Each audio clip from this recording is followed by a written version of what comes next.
Hey guys, welcome back to another video. We are back to the bricks and minifigs situation here. This video is actually a few days old. It's 4 days old, but it is a Fox News interview of the bricks and minifigs CEO, Emin McNeff, and I hadn't seen this until just now. It popped up for me, so I wanted to give it a watch. I'm sure, like I said, it's 4 days old. Some of you have probably already seen it or heard about it, but I haven't.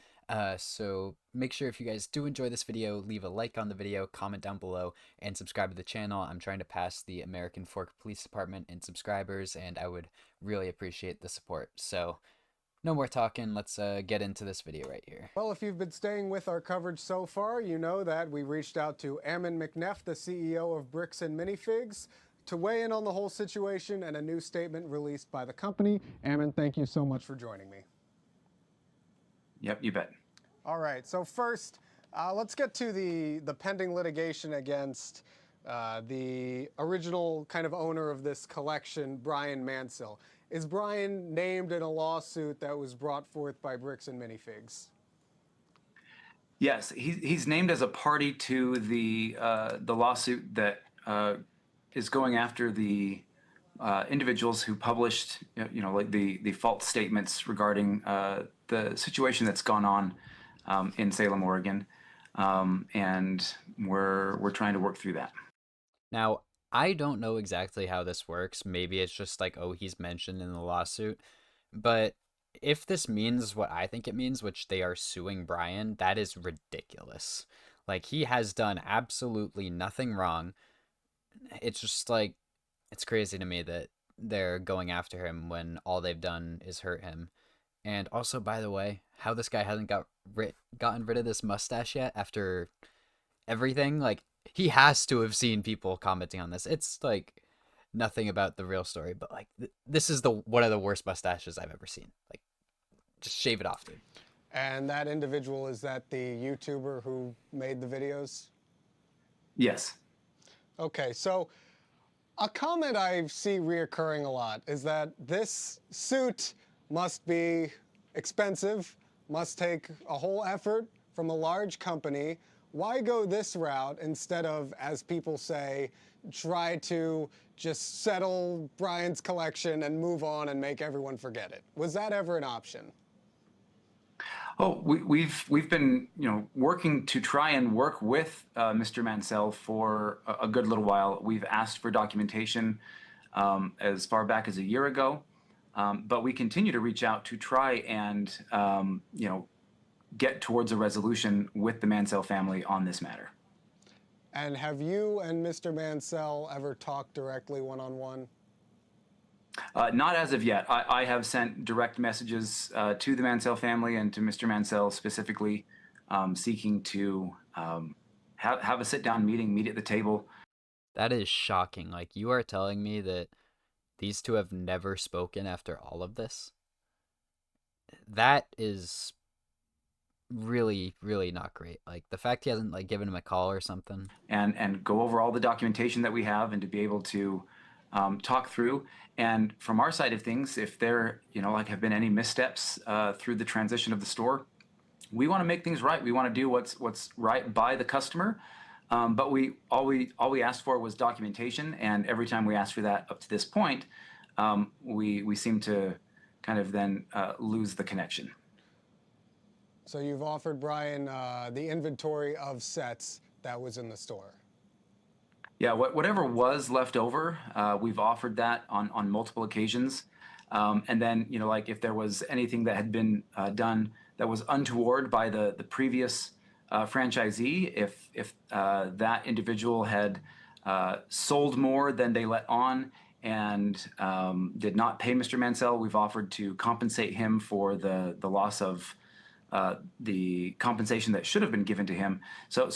It's crazy how they just nonstop throw this back at previous franchise owners or the Manzells, and they just never take responsibility for anything. We've tried to make multiple offers, and hopefully we'll be able to get them to the table so we can discuss it. Now, as far as offering Brian the inventory, have you gone through the store, figured out what was part of his collection, taken inventory and shown him that inventory to offer that? So again, yeah, as this situation unfolded, and as additional investigations have continued to evolve so we could find out where there was a miscommunication, there was some initial findings and discovery of like, hey, these seem to match some of the things that were being stated, but we don't have any indication otherwise. We were able to determine some other indicators later. And so all of those were set aside to say, hey, these may match. So let's set them aside in case, like he can, like we can work together. Those then were offered to him, and the initial offer was rejected. But then as we've continued, we've found additional documentation that shows where there were separate sets of books and spreadsheets being kept between, or from the former franchisee. And so as those things have come to light, we've tried to share those with Mr. Mansell in hopes that he can see, that we were not attempting in any way, shape, or form to withhold anything that we could verify, and that we do want to help him recover as much of the collection. Now, the initial number was, promotional, but the actual factual information shows that the value of the more realistic value of the collection was closer to about $100,000, which is what the documentation that we've been able to determine that both parties to that consignment agreement kind of had an understanding between each other that was the actual real value. So you dipped a bit into. I think if you're promoting it as $200,000 and it's only worth $100,000, that's a real rough look, though, because that just makes me not want to take that $100,000 number as true. And also, I don't know if it's just me, but his audio syncing is like terrible. I don't know what it is, but like his lips are moving and then the words are just completely out of sync. This new statement, and this concerns the previous owner of the franchise on the Kaiser branch. So tell me a little bit about what you guys found. So, our franchise operates on the buy-sell trade model for Lego. We love Lego and everything that it stands for. And so, but we know that consignment agreements can be very difficult. And so we make sure that in our operations manual, through all of our training, we train all franchisees that consignment is not part of our model. It's written in. It is. It's in your contract. It's been shown multiple times by multiple people. To the operations manual, it's trained on, and it's very explicit. However, unfortunately, we had a franchisee go rogue and enter into a consignment agreement without our knowledge or authorization, and then it appears that may not have been honored with the person that she had entered into that consignment agreement with, and then through other circumstances, we ended up retaking over that store, and in the shuffle, there appears to have been just some confusion as to how, why, and where some of this came about. And as we tried to figure that out, we started uncovering more documents, more information, and what we found was that there were 3 separate sets of records that were being kept that shows that Mr. Mansell was significantly underpaid by that former franchisee. And so we've been trying to make sure that we can properly do like a forensic accounting and make sure everything is being looked at properly so that we can work together to get that family resolution. And we, for our part, will reach out to those parties as well. You mentioned a couple terms I want to get into. That the franchisee agreement was not honored. Does that mean you're saying Mr. Mansell was underpaid by the franchisee? From what we can tell, yes. The documentation that we've been able to pull out from a couple of different sources indicates that more sets were sold than were reported to him, and from that unauthorized consignment agreement. But that, if I had to guess, this is their way of trying to pass off stuff that they stole. I just highly doubt that this person. The overall payments to him did not match what had been sold through the store under the previous franchisee. Okay. You hinted at the circumstances by which the franchise was taken over. Now this, I'm sure, is the thing you've been asked a million times. Do you want to get into it all, that security camera footage? And you said in the new statement, I believe it is that Bricks and Minifigs did not know about this consignment agreement at any point before that security camera footage was taken. Is that true? Correct. Yes. Okay, so what does this change in terms of the case? If I'm a regular bricks and minifigs enjoyer, and I'm looking at all of these videos, all of this coverage, what would you want me to think now that I know that Bricks and Minifigs Corporate didn't know about the franchisee agreement before the change of hands? That they're very irresponsible and don't keep contact with their franchises? Yeah. So I think the biggest thing is knowing that obviously this took place in 2023. And since then, we have been continuously working to tighten our oversight with our franchisees, make sure that we have more field agents capable of making more field visits and doing field audits to look at records, documents, things along those lines to understand what's really happening in each of the locations. So we've increased the oversight with our franchise system, and that is, I think, a really big and important part for everything, so that customers know that franchisees will be following the rules of the franchise system and providing better protections to the end customers when they come in. All right, and just to wade a little bit into that, we have a couple Bricks and Minifigs in the area. A lot of people have seen this story, and they are worried now. What are the steps that corporate can take to dissuade fears here? Is it taking legal action here?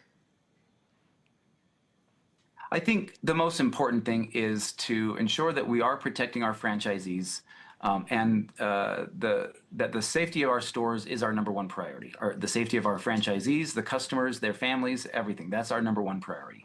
And so ensuring that people are held accountable for making false statements and like taking advantage of other people's circumstances in this matter.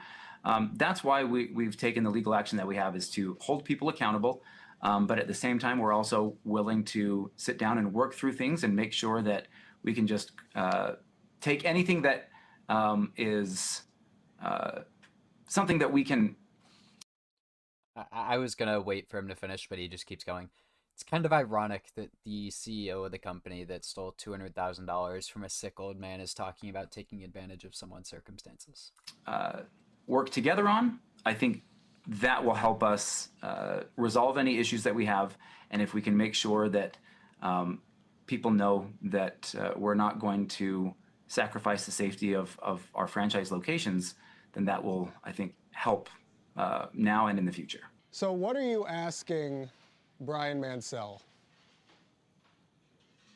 Well, our number one priority in this entire situation is and has been to ensure that anybody, including Mr. Mansell and his family, they are treated fairly.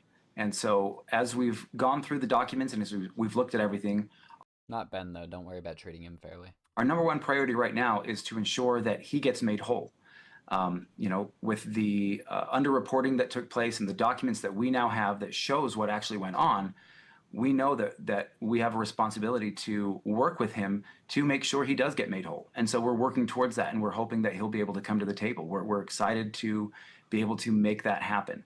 And so we want to make sure that everybody knows that we're working diligently to get him to the table so that we can get that taken care of. Now you say make whole. Will that include saying, hey, 780 sets, 1,200 minifigs, we're going to tell you what we have where, we're going to tell you what we think was sold? Does that come with making him whole? Yes. Yep. Being able to show all the documents, and if he was, again, as we believe through the documentation, not paid the way that he should have been, then we would cover the difference. All right, Mr. Ammon McNeff, CEO of Bricks and Minifigs, thank you so much for coming on the show. Now, it is just mind-blowing to me how this guy can continuously push this lie of it being the previous franchise owner and all that. Now, I mean, on the 1% chance that she genuinely did all of this, then that's just very unfortunate for the corporate bricks and minifigs and all that, that they had to go through all this. But I don't see a world where that's the case, that Crystal, the previous owner, did all this. But I don't know. It's just the way he puts it. It's like, oh, it's all her. It's all her. It's she screwed it up. She did this. She did that. It's like he never takes any accountability. He never puts any accountability on Brandon and Josh, the two new owners. And I don't know. It's just a joke to me that this guy is a CEO of a $100+ million company and can't acknowledge his $200,000 mistake. But yeah, that's pretty much it for this video. I made pretty much all the comments I wanted to make on this video throughout the video. And yeah, that's all. Thank you guys for watching. Make sure you leave a like on the video, comment down below your thoughts, and subscribe to the channel. Have a great day. Bye.